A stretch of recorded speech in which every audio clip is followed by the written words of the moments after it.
Mexico शहर के रापुटा में नशा छोड़ो केंद्र के बंदूकधारियों ने गोलीबारी कर दी, जिसमें 24 लोगों की मौत हो गई। मैक्सिन पुलिस ने बताया कि सरकार ने हिंसा को रोकने के लिए इसे चुनौती के तौर पर लिया, क्योंकि यह घटना अपने आप में बहुत बड़ी रही। स्थानीय पुलिस ने बताया कि बंदूकधारियों ने 7 लोगों को घायल कर दिया, जो कि बीते महीने के दौरान रापुतो में होने वाला दूसरा हमला था।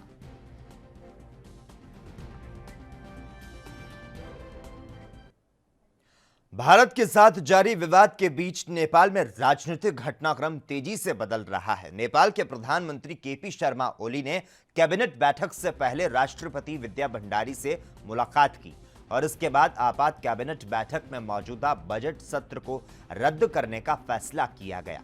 अब खबर है कि केपी ओली नेपाल की जनता को संबोधित कर सकते हैं।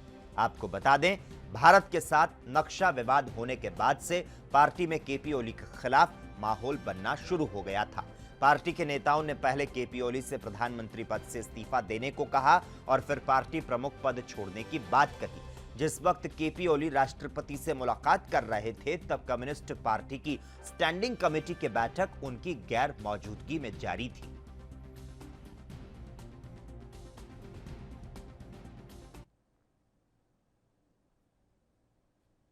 उनसठ चीनी ऐप्स को बैन किए जाने के बाद केंद्रीय मंत्री रविशंकर प्रसाद ने कहा कि देशवासियों की रक्षा के लिए भारत डिजिटल स्ट्राइक कर सकता है। उन्होंने कहा कि भारत की सुरक्षा और संप्रभुता के लिए देशवासियों की डिजिटल सुरक्षा और गोपनीयता के लिए हमने 59 ऐप्स पर प्रतिबंध लगा दिया, जिसमें टिकटॉक भी शामिल है। केंद्रीय मंत्री रविशंकर प्रसाद ने कहा कि भारत अपनी सीमा पर आंख में आंख डालकर बात करना जानता है और भारत लोगों की रक्षा के लिए डिजिटल स्ट्राइक करना भी जानता है। उन्होंने कहा कि देश को मोबाइल ऐप्स के मामले में आत्मनिर्भर बनाना होगा। इसके पहले डिजिटल इंडिया के कार्यक्रम में केंद्रीय मंत्री रविशंकर प्रसाद ने कहा था कि चीनी ऐप्स पर हमने जो प्रतिबंध लगाया, मुझे लगता है कि यह एक बड़ा अवसर है। क्या हम भारतीयों द्वारा बनाए गए अच्छे ऐप के साथ मार्केट में आ सकते हैं? हमें कई कारणों से अपने एजेंडे पर चलने वाले विदेशी ऐप्स पर निर्भरता को रोकना है। तो आपको बता दें, 59 चीनी ऐप्स को बैन किए जाने के बाद केंद्रीय मंत्री रविशंकर प्रसाद ने कहा है कि देशवासियों की रक्षा के लिए भारत डिजिटल स्ट्राइक भी कर सकता है। उन्होंने कहा कि भारत की सुरक्षा और संप्रभुता के लिए देशवासियों की डिजिटल सुरक्षा और गोपनीयता के लिए हमने 59 ऐप्स पर प्रतिबंध लगा दिया, जिसमें टिकटॉक भी शामिल है। केंद्रीय मंत्री रविशंकर प्रसाद ने कहा कि भारत अपनी सीमा पर आंख में आंख डालकर बात करना जानता है।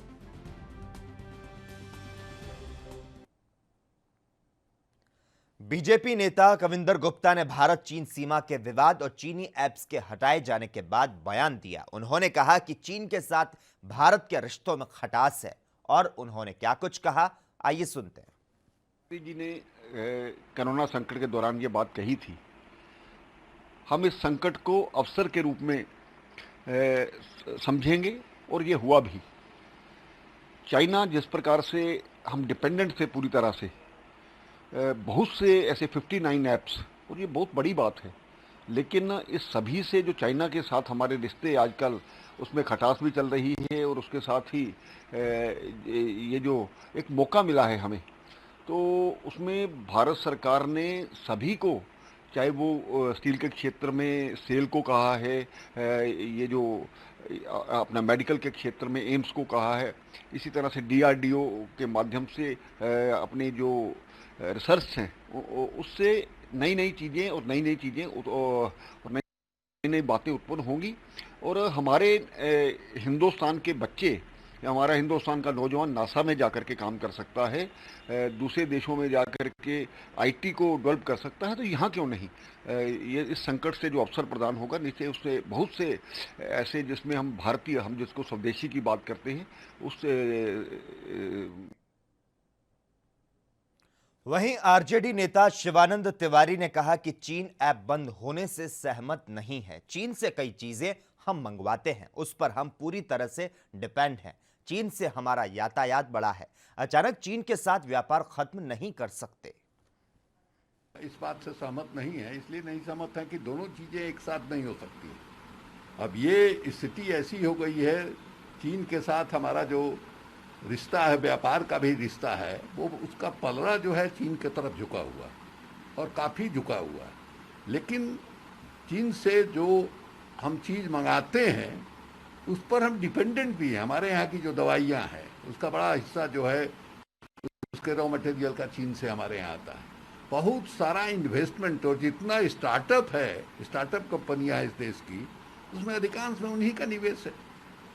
तो इसलिए अचानक आप उसको ख़त्म नहीं कर सकते। और ये सरकार जब बनी, नरेंद्र मोदी की सरकार बनी, उसने चीन के साथ जो चीन का निर्यात है उसको बढ़ाया, अपने यहाँ उसको बढ़ाया। आप देखिएगा 2014 के पहले का आंकड़ा और 2014 के बाद का पिछले 6 वर्षों का आंकड़ा, तो चीन से हमारा आयात काफ़ी बढ़ा है। व्यापार का असंतुलन जो है और ज़्यादा गैप उसमें हुआ है। तो ये किया है इन लोगों ने, तो अचानक एक क्षण में आप जो है उसको ख़त्म नहीं कर सकते हैं। लेकिन अगर चीन नहीं मानता है तो ये दोनों चीज़ नहीं न हो सकती है कि हमारी ज़मीन पर आप आक्रमण कीजिए, कब्जा कीजिए और हम आपके साथ जो है रिश्ता सामान्य रखें। ये दोनों चीज़ नहीं। चंडीगढ़ में आज एनएसयूआई के कार्यकर्ताओं ने महंगाई के खिलाफ विरोध प्रदर्शन किया और इस दौरान हमारे संवाददाता विनीत कपूर भी मौके पर मौजूद रहे और उन्होंने प्रदर्शनकारियों से बातचीत की। बढ़ती महंगाई के खिलाफ लगातार पूरे देश भर के अंदर विरोध प्रदर्शन होते नजर आ रहे हैं। कांग्रेस की बात करें, यूथ कांग्रेस की बात करें या एनएसयूआई की बात करें, लगातार प्रोटेस्ट कर रहे हैं। कभी बूट पॉलिश करते नजर आते हैं, कभी घोड़ा गाड़ी चलाते नजर आते हैं और आज एक पोस्टर लेकर सड़कों पर उतरे हैं। ये पोस्टर जो है ये सांसद किरण खेर को लेकर इन्होंने जारी किया है, जिसमें किरण खेर को मिसिंग बता रहे हैं कि पिछले 3 महीनों से किरण खेर जो है वो मिसिंग है और इस सांसद को ढूंढने वाले को 1100 रुपये इनाम दिया जाएगा। इतना ही नहीं, इनके पति की अगर बात करें अनुपम खेर की, तो चुनाव के समय काफ़ी एक्टिव थे, काफ़ी ट्वीट भी इनके देखने को मिलते थे और अब भी कई मुद्दों पर ट्वीट करते हैं। तो इनको भी मिसिंग करार दिया गया है कि ये भी मिसिंग, इनको भी जो ढूंढ के लाएगा तो उनको 1100 रुपये इनाम दिया जाएगा। इसके अलावा अगर हम स्मृति ईरानी की बात करें तो बताया जा रहा है कि स्मृति ईरानी भी पिछले काफ़ी समय से लापता है। इनको भी जो ढूंढ के लाएगा उसको भी 1100 रुपये दी जाएंगे। इस पूरे मुद्दे पर मनोज लुबाना एनएसयूआई के हमारे साथ है, बातचीत करते हैं। मनोज, एक अलग मुहिम आज फिर से आपने शुरू की, सीधे तौर पर 1100 रुपये दे रहे हैं इन तीनों को ढूंढने वाले को। आखिर किस सवाल का जवाब चाहिए इनसे? सर, हमसे जवाब ये चाहिए कि हमारे साथ ये खड़े हों। पिछले 6-7 साल पहले ये सड़कों पे होते थे, अब क्या मतलब अपना काम निकल गया तो लोगों को छोड़ दो साथ। हम ये चाहते हैं कि हमारे साथ हमारी लड़ाई लड़ो। अनुपम खेर जी, आप एक आइडल भी है लोगों के, तो आप पे लोगों ने विश्वास भी किया है, ठीक है, तो अब आप कहाँ गए? हम ये पूछना चाहते हैं कि इन्होंने एक ट्वीट किया था 6-7 साल पहले। इन्होंने अपने ड्राइवर से पूछा कि आप लेट क्यों आए हो, तो उसने बोला सर कि मैं साइकिल चला के आया हूँ क्योंकि रेट तेल के महंगे हो गए। उस टाइम तो इतने थे, अब तो इतने हो गए, फिर ड्राइवर अब कहाँ पे होगा? अब इनके ट्वीट कहाँ गए? तो ये इनकी आंखें खोलने के लिए और इनको बताने के लिए कि प्लीज़ जो इनको ढूंढेगा उसको 1100 रुपये इनाम देंगे। अगर आपको कहीं मिलेंगे तो बताना, आपको भी 1100 रुपये इनाम। किसी को मिले तो वो इनको ज़रूर सूचना दे, 1100 रुपये इनाम जो है वो इनको दिया जाएगा। इस तरह की बात करते ये नज़र आ रहे हैं। इसके अलावा स्मृति ईरानी की बात करें तो ये कहीं ना कहीं इनका भी एक पोस्टर जारी है। स्मृति ईरानी काफ़ी पॉपुलर है और कई बार एक्टिव भी नज़र आती हैं। हालांकि यूपीए की जब सरकार थी केंद्र में तो उस समय ज़्यादा एक्टिव थी, उस समय क्योंकि कई प्रदर्शनों का भी हिस्सा बनती नजर आई। अब आप इनको मिसिंग करार दे रहे हैं, क्या कारण है इसका? इसका कारण ये है जी, ये जो स्मृति ईरानी का हमने पोस्टर लिया है, ये इसलिए लिया है क्योंकि स्मृति ईरानी महंगाई के लीडर बने थे। जब 2013 में 14 में जब इनकी सरकार नहीं थी, तब जब डीजल का तेल की कीमत 55 थी और पेट्रोल की 17 थी, तब जाके इन्होंने प्रोटेस्ट किए थे। ये टमाटर गलों में डाल के, सब्जी गलों में डाल के घूमती थी। ये महंगाई के लीडर थे। एक बड़ा सवाल है कि सत्ता में भले ही परिवर्तन हो गया हो, लेकिन जनता के सरोकार से जुड़े जो मुद्दे हैं वो ज्यों के त्यों पड़े हैं। महंगाई उसी तरह से बढ़ रही है जिस तरह से पहले बढ़ती थी। पेट्रोल और डीजल की कीमतों में उसी ढंग से इजाफा हो रहा है जिस तरह से पहले होता था। पहले कहीं ना कहीं एनडीए के जो घटक दल हैं वो प्रोटेस्ट करते नजर आते थे, अब यूपीए जो है वो प्रोटेस्ट करती नजर आ रही है। लेकिन आम जनता को कब इन सब से राहत मिलेगी, ये एक बड़ा सवाल है। कैमरामैन देवेंद्र सिंह के साथ विनीत कपूर, एएनबी न्यूज़, चंडीगढ़। पंजाब के सेहत मंत्री बलविंदर सिंह सिद्धू मोहाली पहुंचे, जहां राज्य में कोरोना की स्थिति को लेकर एएनबी न्यूज के संवाददाता ने उनसे खास बातचीत की और इस दौरान उन्होंने कहा कि पंजाब में कोरोना की स्थिति काबू में है। पहले दिन ਦੇ ਨਾਲ ਸਾਡੇ ਨਾਲ ਨੇ ਸਿਹਤ ਮੰਤਰੀ ਬਲਬੀਰ ਸਿੰਘ ਸਿੱਧੂ ਜੀ। ਆਪਾਂ ਉਹਨਾਂ ਨਾਲ ਗੱਲਬਾਤ ਕਰਾਂਗੇ ਕਿ ਕਰੋਨਾ ਨੂੰ ਲੈ ਕੇ ਪੰਜਾਬ ਦੇ ਵਿੱਚ ਕਹੀ ਜੀ ਸਥਿਤੀ ਹੈ।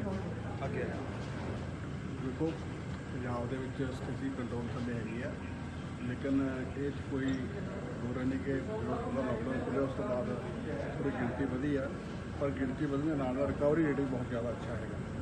ਤੇ ਥੋੜੇ ਜਿਹਾ ਕੁਝ ਜਿਹੜੇ ਸਾਡੇ ਵਿਚਾਰੇ ਕਾਫੀ ਸਿੱਖ ਸੀਗੇ ਲੋਕ, ਉਹਨਾਂ ਦਾ ਜਿਹੜਾ ਮੌਤ ਦੇ ਵੀ ਥੋੜ੍ਹੇ ਬਹੁਤ ਅੰਕੜੇ ਵਧਿਆ ਹੈ, ਲੇਕਿਨ ਅਸੀਂ ਉਹਦੇ 'ਚ ਮੈਂ ਪਹਿਲਾਂ ਕਿਹਾ ਵੀ ਜਿਹੜੇ ਲੋਕਾਂ ਨੂੰ ਕੋਈ ਉਹ ਰਿਲੇਟਡ ਬਿਮਾਰੀਆਂ ਹੈਗੀਆਂ ਨੇ, ਜਿਵੇਂ ਸ਼ੂਗਰ ਹੈ, ਬਲੱਡ ਪ੍ਰੈਸ਼ਰ ਹੈ, ਤੇ ਕਿਡਨੀਆਂ ਦਾ ਜਾਂ ਇਸ ਤਰ੍ਹਾਂ ਟੀਵੀ ਦਾ, ਉਹਨਾਂ ਨੂੰ ਥੋੜ੍ਹਾ ਜਿਹਾ ਕਰੋਨਾ ਦਾ ਜ਼ਿਆਦਾ ਅਸਰ ਪੈਂਦਾ ਹੈ ਅਤੇ ਉਹਨਾਂ ਨੂੰ ਚਾਹੀਦਾ ਕਿ ਆਪਣਾ ਪ੍ਰੀਕਾਸ਼ਨ ਬਹੁਤ ਰੱਖਣ, ਪਲੱਸ ਜਦੋਂ ਥੋੜ੍ਹਾ ਬਹੁਤ ਸਿੰਪਟਮ ਆਉਂਦੇ ਆ ਨਾਲ ਦੀ ਨਾਲ ਜਿਹੜਾ ਹਸਪਤਾਲ ਸਿੱਧੂ ਸਾਹਿਬ ਜੀ ਦੇਖਿਆ ਜਾਵੇ ਆਪਣੇ ਜ਼ਿਲ੍ਹੇ ਦੇ ਵਿੱਚ ਵੀ 4 ਮੌਤਾਂ ਹੋ ਗਈਆਂ ਨੇ। ਕੀ ਕਮੀ ਰਹਿ ਗਈ ਸਿਹਤ ਵਿਭਾਗ ਦੀ ਜਿਹੜੀ ਕੱਲ ਜਿਹੜੀ ਹੈ ਲੋਕਡਾਊਨ 2 ਦੇ ਦੌਰਾਨ ਜਿਹੜੀ ਇੱਕ ਮੌਤ ਹੋਈ ਹੈ? ਦੇਖੋ ਮੈਂ ਤੁਹਾਨੂੰ ਪਹਿਲਾਂ ਕਹਿ ਚੁੱਕਿਆ ਕਿ ਇਹ ਦਵਾਈ ਤਾਂ ਕੋਈ ਨਹੀਂ ਹੈ, ਦਵਾਈ ਇਹਦੀ ਪਰਹੇਜ਼ ਹੈ।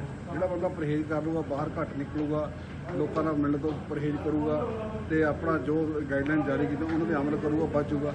ਲੇਕਿਨ ਜਿਹੜਾ ਬੰਦਾ ਹੁਣ ਕੋਈ ਬੰਦਾ ਬਿਮਾਰ ਹੈਗਾ, ਹੁਣ ਆਪਣੇ 'ਚ ਖੜਾ, ਆਪਾਂ ਨੂੰ ਪਤਾ ਕਿਹੜੇ ਬੰਦੇ ਨੂੰ ਕਰੋਨਾ ਹੈਗਾ, ਤੇ ਜੇ ਉਹ ਬੰਦੇ ਨੂੰ ਨਾਲ ਕੋਈ ਬਿਮਾਰੀ ਹੈਗੀ ਆ ਤੇ ਫਿਰ ਉਹਦਾ ਖਿਆਲ ਵੀ ਰੱਖਿਆ ਤੇ ਉਹਨੇ ਪ੍ਰੀਕਾਸ਼ਨ ਵੀ ਲਈ ਤੇ ਸਮੇਂ ਸਿਰ ਹਸਪੀਟਲ ਨਹੀਂ ਪਹੁੰਚਿਆ ਤਾਂ ਔਖੇ ਵੇਲੇ ਜ਼ਿਆਦਾ ਸੀਰੀਅਸ ਕਰ। ਤੇ ਸਿੱਧੂ ਸਾਹਿਬ ਜੇ ਦੇਖਿਆ ਜਾਵੇ ਕਿ ਲੋਕਡਾਊਨ 2 ਦੇ ਦੌਰਾਨ ਜਿਹੜੀਆਂ ਆਪਣੇ ਚੀਫ ਮਿਨਿਸਟਰ ਸਾਹਿਬ ਨੇ ਜਿਹੜੇ ਆ ਪੂਰੀ ਬੱਸਾਂ ਜਿਹੜੀਆਂ ਫੁੱਲ ਭਰ ਕੇ 100% ਚਲਾਉਣ ਦਾ ਵੀ ਜਿਹੜਾ ਕਹਿ ਦਿੱਤਾ ਹੈ, ਉਹਦੇ ਨਾਲ ਕਿਆ ਵਧੂਗਾ ਨਹੀਂ ਜੀ ਇਹ ਕਰੋਨਾ ਜੀ? ਇੱਦਾਂ ਗੱਲ ਹੈ ਕਿ ਹਾਲੇ ਸਾਡੇ ਕਮਿਊਨਿਟੀ ਸਪਰੈਡਰੀ ਹੈ, ਜਿਹੜੇ ਬੰਦੇ ਬੱਸਾਂ ਚੜ੍ਹਨ ਬਕਾਇਦਾ ਮਾਸਕ ਪਾਉਣ ਦੀ, ਬਕਾਇਦਾ ਸੈਨੀਟਾਈਜ਼ ਕਰਨ ਦੀ, ਬਕਾਇਦਾ ਬੱਸਾਂ ਨੂੰ ਸੈਨੀਟਾਈਜ਼ ਕਰਨ ਦਾ ਵੀ ਲੋਕਾਂ ਨੂੰ ਭਰੋਸਾ ਲਿਆ ਹੈ ਤੇ ਕੋਈ ਬੰਦਾ ਜਦੋਂ ਬੰਦਾ ਇਹ ਜਿਹੜੇ ਬਾਹਰੋਂ ਟਰੈਵਲ ਹੋ ਕੇ ਸੀਟ ਆਈ ਹੈ ਨਾ ਕਿ ਆਪਣੇ ਪੰਜਾਬ ਦੀ ਟ੍ਰੇਨ ਹੈ। ਸਰ ਕਿੰਨੇ ਟੈਸਟ ਹੋ ਰਹੇ ਆ ਡੇਲੀ ਦੇ ਜੀ? ਦੇਖੋ ਸਾਡੀ ਵੇਲੇ ਇਸ ਵੇਲੇ 10,000 ਤੱਕ ਸਾਡੀ ਜਿਹੜੀ ਟੈਸਟ ਕਰਨੀ ਤੇ ਜਿੰਨੇ ਸਾਡੇ ਕੋਲ ਸੈਂਪਲ ਡੇਲੀ ਉਹਦੇ ਨਾਲ ਤੇ ਲੋਕਾਂ ਨੂੰ ਇਸ ਤੋਂ ਬਚਣ ਦੇ ਲਈ ਕੀ ਸੁਝਾਅ ਦੇਣਾ ਚਾਹੋਗੇ ਜੀ? ਦੇਖੋ ਮਾਸਕ ਪਹਿਲੀ ਗੱਲ ਤੁਸੀਂ ਆਪ ਨਹੀਂ ਪਾਇਆ, ਮਾਸਕ ਪਾਓ, ਡਿਸਟੈਂਸ ਰੱਖੋ ਤੇ ਸੈਨੀਟਾਈਜ਼ ਆਪਣਾ ਧੋਂਦੇ ਰਹੋ ਤੇ ਬਾਹਰ ਘੱਟ ਤੋਂ ਘੱਟ ਨਿਕਲੋ ਤੇ ਜਿਹੜੇ ਬੰਦੇ ਖਾਸੇ ਬਿਮਾਰ ਨੇ, ਕੋਈ ਸਿੰਪਟਮ ਲੱਗਦੇ ਉਹਨਾਂ ਨੂੰ ਇਮੀਡੀਏਟਲੀ ਹਸਪੀਟਲ। ਸਿੱਧੂ ਸਾਹਿਬ ਪਲਾਜ਼ਮਾ ਥੈਰੇਪੀ ਦਾ ਕੀ ਸਟੇਟਸ ਹੈ? ਕੀ ਆਪਣੀ ਆਪਾਂ ਲੈ ਕੇ ਜਾ ਰਹੇ ਡਰਾਈਵ ਨੂੰ ਅੱਗੇ? ਦੇਖੋ ਪੀਜੀ 'ਚ ਉਹਦਾ ਐਕਸਪੈਰੀਮੈਂਟ ਹੋ ਚੁੱਕਿਆ ਹੈ, ਹਾਂਜੀ ਰਿਪੋਰਟ ਚੱਲ ਰਿਹਾ ਹੈ, ਉਹ ਵੀ ਜਲਦੀ ਉਹ ਚੰਗੇ ਰਿਜ਼ਲਟ ਆ ਰਿਹਾ। ਇਹ ਸੀ ਸਾਡੇ ਨਾਲ ਤੇ ਪੰਜਾਬ ਦੇ ਸਿਹਤ ਮੰਤਰੀ ਬਲਬੀਰ ਸਿੰਘ ਸਿੱਧੂ ਜੀ। ਇਹਨਾਂ ਨੇ ਕਿਹਾ ਕਿ ਪੂਰੀ ਚੌਕਸੀ ਜੇ ਵਰਤੀ ਹੋਈ ਹੈ ਤੇ ਸਰਕਾਰ ਦੀ ਜਿਹੜੀ ਕਰੋਨਾ ਦੇ ਉੱਪਰ ਪੈਣੀ ਨਜ਼ਰ ਰੱਖੀ ਹੋਈ ਹੈ ਤੇ ਇਹਨਾਂ ਨੇ ਲੋਕਾਂ ਨੂੰ ਵੀ ਜਿਹੜੇ ਹੈ ਸੁਝਾਅ ਦਿੱਤੇ ਨੇ ਕਿ ਜੋ ਸਰਕਾਰ ਦੀ ਗਾਈਡਲਾਈਨਾਂ ਹੈ ਉਹਨਾਂ ਦੇ ਉੱਤੇ ਹੀ ਅਮਲ ਕਰਨਾ ਪਊਗਾ, ਤਾਂ ਹੀ ਆਪਾਂ ਆਪਣੇ ਦੇਸ਼ ਨੂੰ ਅਤੇ ਪੰਜਾਬ ਨੂੰ ਕਰੋਨਾ ਤੋਂ ਮੁਕਤ ਬਣਾ ਸਕਦੇ ਹਾਂ। ਖਰੜ ਤੋਂ ਕੈਮਰਾਮੈਨ ਪ੍ਰਦੀਪ ਵਰਮਾ ਦੇ ਨਾਲ ANB ਨਿਊਜ਼ ਦੇ ਲਈ ਡੇविड वर्मा। मध्य प्रदेश में बीजेपी की सरकार का मंत्रिमंडल विस्तार हुआ। मध्य प्रदेश की राज्यपाल आनंदीबेन पटेल ने राजभवन में 28 नए मंत्रियों को शपथ दिलाई। कांग्रेस की कमलनाथ सरकार गिरने के बाद जब शिवराज सिंह चौहान ने 23 मार्च को मुख्यमंत्री पद की शपथ ली थी, तब कुछ ही मंत्रियों को मंत्रिमंडल में शामिल किया गया था। आज 28 मंत्रियों ने शपथ ली, जिसमें से 20 कैबिनेट मंत्री, 8 राज्य मंत्री शामिल हैं और इनमें गोपाल भार्गव, विजय शाह, यशोधरा राजे सिंधिया समेत कई बड़े नेता शामिल रहे। ऐसे में नई सरकार बनने के बाद यह पहला मंत्रिमंडल विस्तार है जिसमें कांग्रेस से बीजेपी में ज्योतिरादित्य सिंधिया के समर्थकों की छाप दिखी। शपथ ग्रहण में खुद ज्योतिरादित्य सिंधिया मौजूद रहे। कैबिनेट विस्तार से पहले शिवराज ने दिल्ली आकर शीर्ष नेतृत्व के साथ मंथन किया था। मध्य प्रदेश विधानसभा में कुल 230 सदस्य हैं। जब शिवराज सिंह चौहान ने मुख्यमंत्री पद की शपथ ली थी, तब कैबिनेट में सिर्फ 6 मंत्री शामिल हुए थे। दरअसल कैबिनेट विस्तार कई वजहों से रुका हुआ था। एक तो बीजेपी में मंथन चल रहा था, दूसरी ओर मध्य प्रदेश के राज्यपाल लालजी टंडन की तबीयत खराब थी और इस बीच उत्तर प्रदेश के राज्यपाल आनंदीबेन पटेल ने मध्य प्रदेश के राज्यपाल के तौर पर अतिरिक्त कार्यभार संभाला है। मैं बहुत छोटा सा कार्य करता हूँ।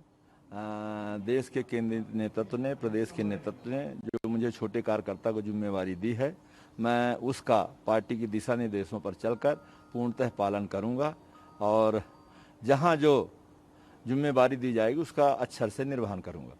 इस बार देखा गया मंत्रिमंडल जो विस्तार हो, मंत्री शामिल किए गए, उसमें नए चेहरे ज़्यादा हैं, पुरानों को कम किया गया। तो दुनिया का सबसे बड़ा दल है ना। जब इतना बड़ा दल बना है तो उनकी रीत नीति सब है, उसके हिसाब से उनने किया होगा, उस पर मुझे कुछ नहीं कहना। वहीं बीजेपी नेता कविंदर गुप्ता ने भारत चीन सीमा के विवाद और चीनी ऐप्स के हटाए जाने के बाद बयान दिया। उन्होंने कहा कि चीन के साथ भारत के रिश्तों में खटास है और उन्होंने क्या कुछ कहा, आइए सुनते हैं। चलिए अब आगे बढ़ते हैं। आपको बता दें, आरजेडी नेता शिवानंद तिवारी ने कहा कि चीन ऐप बंद होने से सहमत नहीं है। चीन से कई चीजें हम मंगवाते हैं, उस पर हम पूरी तरह से डिपेंड हैं। चीन से हमारा यातायात बढ़ा है, अचानक चीन के साथ व्यापार खत्म नहीं कर सकते। देश की राजधानी दिल्ली के मुख्यमंत्री अरविंद केजरीवाल ने गुरुवार को देश के पहले प्लाज्मा बैंक का उद्घाटन किया। मुख्यमंत्री अरविंद केजरीवाल ने प्रेस कॉन्फ्रेंस कर गंभीर हालात वाले कोरोना के मरीजों के लिए इलाज के लिए प्लाज्मा बैंक शुरू किए जाने का ऐलान किया। तो वहीं अरविंद केजरीवाल ने यह भी बताया कि कौन प्लाज्मा दान नहीं कर सकता। कोरोना के इलाज के लिए ये शायद देश का पहला प्लाज्मा बैंक है। अभी तक लोगों को प्लाज्मा लेने में काफ़ी दिक्कत हो रही थी और दिल्ली में सुनने में आ रहा था कि लोग काफ़ी अफरा तफरी मची हुई है दिल्ली के अंदर। इस प्लाज्मा बैंक के बन जाने से उम्मीद करते हैं कि ये दिक्कत लोगों की दूर होगी। लेकिन ये प्लाज्मा बैंक तभी सफल होगा जब लोग आगे आके प्लाज्मा डोनेट करेंगे। अगर प्लाज्मा डोनेट नहीं करेंगे तो आगे प्लाज्मा दिया कैसे जा सकेगा। तो सबसे ज़्यादा ज़रूरी है कि ज़्यादा से ज़्यादा जो लोग ठीक हो गए हैं कोरोना से, वो ज़्यादा से ज़्यादा लोग सामने आएं और प्लाज्मा का वजन 50 किलो से कम नहीं होना चाहिए।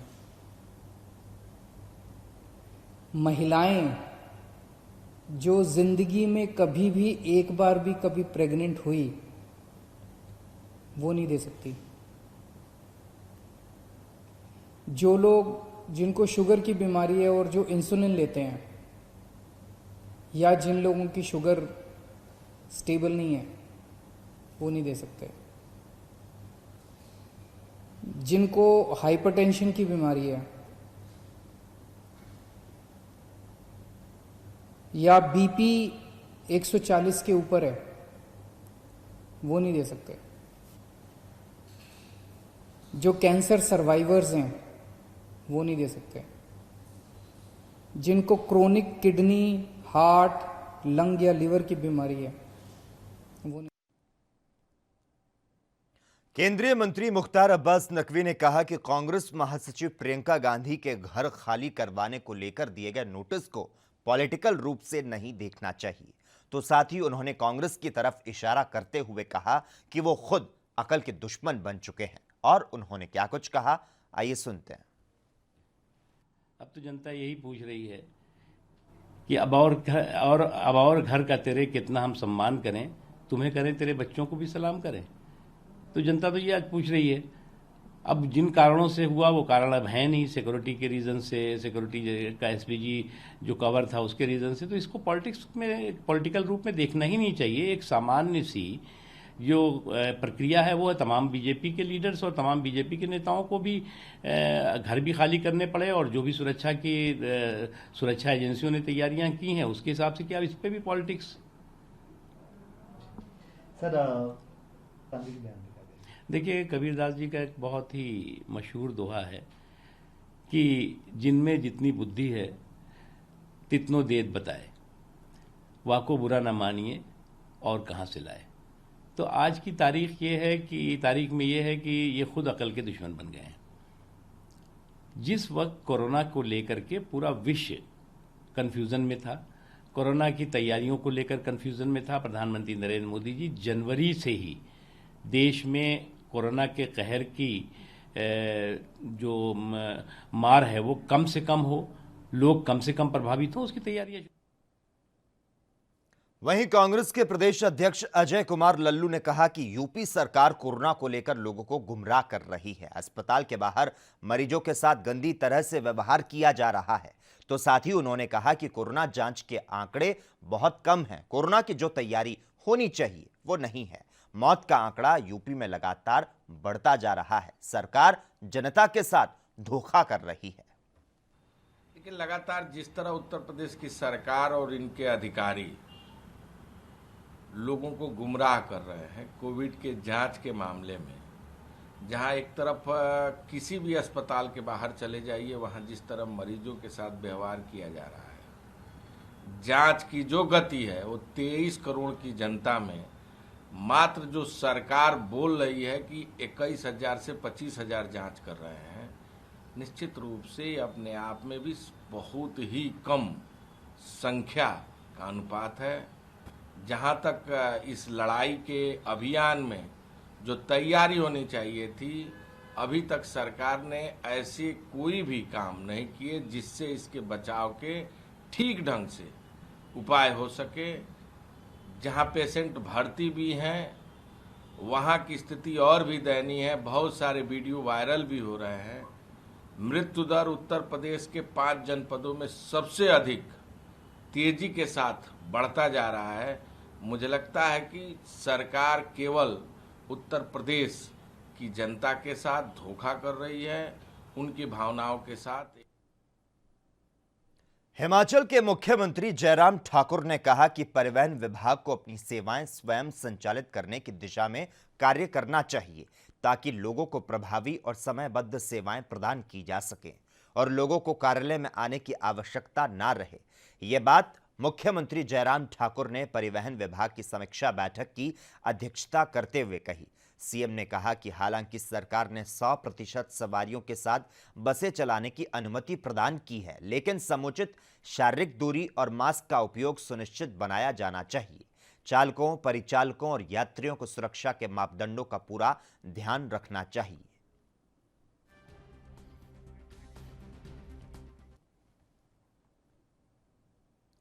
कोरोना वायरस महामारी के बीच सेकेंडरी स्कूल लिविंग सर्टिफिकेट की परीक्षाएं देने के लिए विद्यार्थी कर्नाटक के कलबुर्गी के निजी परीक्षा केंद्र पहुंचे।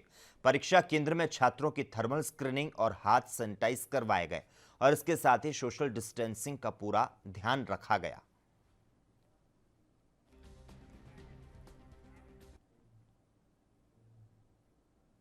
झारखंड के रांची में कोल इंडिया के मजदूरों ने कोल कंपनी को प्राइवेटाइजेशन करने के खिलाफ आज से 3 दिवसीय स्ट्राइक करने का फैसला किया।